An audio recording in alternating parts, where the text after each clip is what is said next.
Poland کے ایک چھوٹے سے قصبے میں ایک غریب لڑکی رہتی تھی، اس کا نام مانیا سکلوڈووسکا تھا۔ وہ ٹیوشن پڑھا کر گزر بسر کرتی، 19 برس کی عمر میں وہ ایک امیر خاندان کی 10 سال کی تھی۔ بچی کو پڑھاتی تھی، بچی کا بڑا بھائی اس میں دلچسپی لینے لگا، وہ بھی اس کی طرف مائل ہو گئی، چنانچہ دونوں نے شادی کرنے کا فیصلہ کیا۔ لیکن جب لڑکے کی ماں کو پتہ چلا تو اس نے آسمان سر پر اٹھا لیا، اس نے مانیا کو کان سے پکڑا اور پورچ میں لا کھڑا کیا، اس نے آواز دے کر سارے نوکر جمع کیے اور چلا کر کہا، دیکھو یہ لڑکی جس کے پاس پہننے کے لیے صرف ایک فراق ہے، جس کے جوتوں کے تلوہے میں سوراخ ہیں اور جسے 24 گھنٹوں میں ایک بار کھانا نصیب ہوتا ہے، اور وہ بھی ہمارے گھر سے، یہ لڑکی میرے بیٹے کی بیوی بننا چاہتی ہے، یہ میری بہو کہلانے کی خواہش پال رہی ہے۔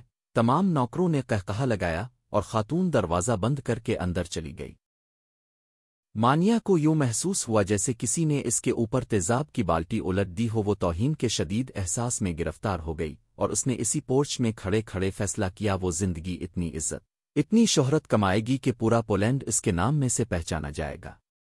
یہ 1891 تھا، وہ پولینڈ سے پیرس آئی، اس نے یونیورسٹی میں داخلہ لیا اور فزکس پڑھنا شروع کر دی۔ وہ دن میں 20 گھنٹے پڑھتی تھی، اس کے پاس پیسہ دھیلا تھا نہیں، جو کچھ جمع پونجی تھی وہ اسی میں گزر بسر کرتی تھی۔ وہ روز صرف 1 شلنگ خرچ کرتی تھی، اس کے کمرے میں بجلی، گیس اور کوئلوں کی انگیٹھی تک نہیں تھی۔ وہ برفیلے موسموں کی راتیں کپ کپا کر گزارتی تھی، جب سردی برداشت سے باہر ہو جاتی تھی تو وہ اپنے سارے کپڑے نکالتی تھی، آدھے بستر پر بچھاتی تھی اور آدھے اوپر اوڑھ کر لیٹ جاتی تھی۔ پھر بھی گزارا نہ ہوتا تو وہ اپنی ساری کتابیں ہٹا کے اپنی کرسی تک اپنے اوپر گرا لیتی تھی۔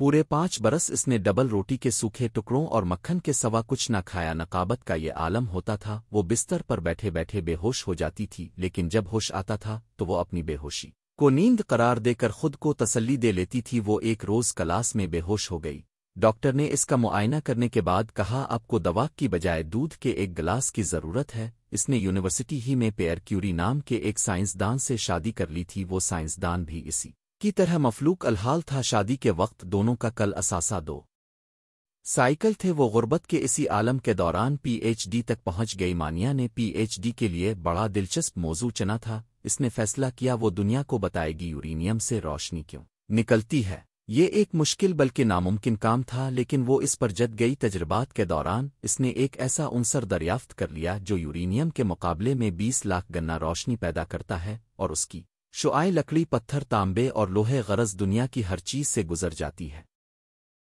اس نے اس کا نام ریڈیم رکھا۔ یہ سائنس میں ایک بہت بڑا دھماکہ تھا، لوگوں نے ریڈیم کا ثبوت مانگا۔ مانیا اور پائری نے ایک خستہ حال احاطہ لیا جس کی چھت سلامت تھی اور نہ ہی فرش، اور وہ 4 برس تک اس احاطے میں لوہا پگھلاتی رہے۔ انہوں نے تن و تنہا 8 ٹن لوہا پگھلایا اور اس میں سے مٹر کے دانے کے برابر ریڈیم حاصل کی۔ یہ 4 سال ان لوگوں نے گرمیاں ہوں یا سردیاں اپنے اپنے جسموں پر جھیلیں، بھٹی کے زہریلے دھوئیں نے مانیا کے پھیپھڑوں میں سوراخ کر دیے، لیکن وہ کام میں جتی رہی، اس نے ہار نہ مانی، یہاں تک کہ پوری سائنس اس کے قدموں